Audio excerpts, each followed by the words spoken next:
एक था रौनक, जैसा नाम वैसा रूप, अकल में भी उसका मुकाबला कोई नहीं कर सकता। एक दिन उसने घर के बाहर बड़े अक्षरों में लिखा, यहाँ अकल बिकती है। उसका घर बीच बाजार में था। हर आने जाने वाले वहाँ से ज़रूर गुजरता। हर कोई बोर्ड देखता, हंसता और आगे बढ़ जाता। रौनक को विश्वास था उसकी दुकान एक दिन ज़रूर चलेगी। एक दिन एक अमीर महाजन का बेटा वहां से गुजरा। दुकान देखकर उससे रहा नहीं गया। उसने अंदर जाकर रौनक से पूछा, यहाँ कैसी अक्ल मिलती है और उसकी क्या कीमत है। उसने कहा, यह इस बात पर निर्भर करता है कि तुम इस पर कितना पैसा खर्च करते हो। गप्पू ने जेब से 1 रुपया निकालकर पूछा, इस रुपये के बदले कौन सी अक्ल मिलेगी और कितनी। भाई, 1 रुपये की अक्ल से तुम 1 लाख रुपया बचा सकते हो। गप्पू ने 1 रुपया दे दिया। बदले में रौनक ने एक बात कागज पर लिखकर दे दी, जहाँ 2 आदमी लड़ झगड़ रहे वहाँ खड़े रहना बेवकूफ़ी है। गप्पू घर पहुंचा। उसने अपने पिता को कागज दिखाया। कंजूस पिता ने कागज पढ़ा तो वह गुस्से से आग बबूला हो गया। गप्पू को कोसते हुए वह पहुंचा अक्कल की दुकान। कागज की पर्ची रौनक के सामने फेंकते हुए चिल्लाया कि वह 1 रुपया लौटा दो जो मेरे बेटे ने तुम्हें दिया।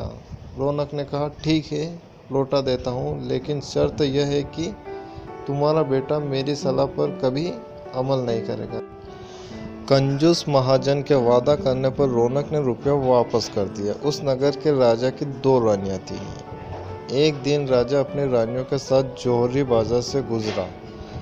दोनों रानियों को हीरो का एक हार पसंद आ गया। दोनों ने सोचा महल पहुंचकर अपनी दासियों को भेजकर हार मंगवा लेगी। संयोग से दोनों दासियां एक ही समय पर हार लेने पहुंची। बड़ी रानी की दासी बोली, मैं बड़ी रानी की सेवा करती हूँ, इसलिए हार मैं ले जाऊंगी। दूसरी बोली, पर राजा तो छोटी रानी को ज़्यादा प्यार करते हैं, इसलिए हार पर मेरा हक है। गप्पू उसी दुकान के पास खड़ा था। उसने दासियों को लड़ते हुए देखा। दोनों दासियों ने कहा वे अपनी रानियों से शिकायत करेगी। जब बिना फैसले के वे दोनों जा रही थी, तब उन्होंने गप्पू को देखा। वे बोली, यहाँ जो कुछ भी हुआ तुम उसके गवाह रहना। दासियों ने रानी से और रानियों ने राजा से शिकायत की। राजा ने दासियों की खबर ली। दासियों ने कहा, गप्पू से पूछ लो, वो वहीं पर मौजूद था। राजा ने कहा, बुलाओ गप्पू को गवाही के लिए, कल ही झगड़े का निपटारा होगा।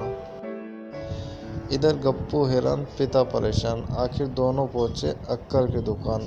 माफ़ी मांगी और मदद भी। रौनक ने कहा, मदद तो मैं कर दूंगा, अब जो अक्ल दूंगा उसकी कीमत है 5,000।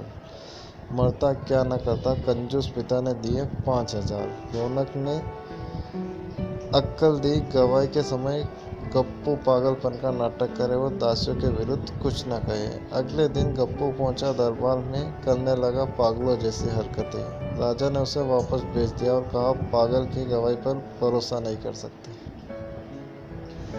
गवाही के अभाव में राजा ने आदेश दिया, दोनों रानी अपनी दासियों को सजा दें, क्योंकि यह पता लगाना बहुत ही मुश्किल है कि झगड़ा किसने शुरू किया। बड़ी रानी तो बड़ी खुश हुई, छोटी को बहुत गुस्सा आया।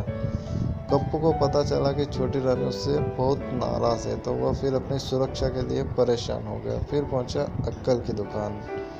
रौनक ने कहा, इस बार अक्कल की कीमत 10,000 रुपये होगी। पैसे लेकर रौनक बोला, एक ही रास्ता है, तुम वह हार खरीदकर छोटी रानी को उपहार में दे दो।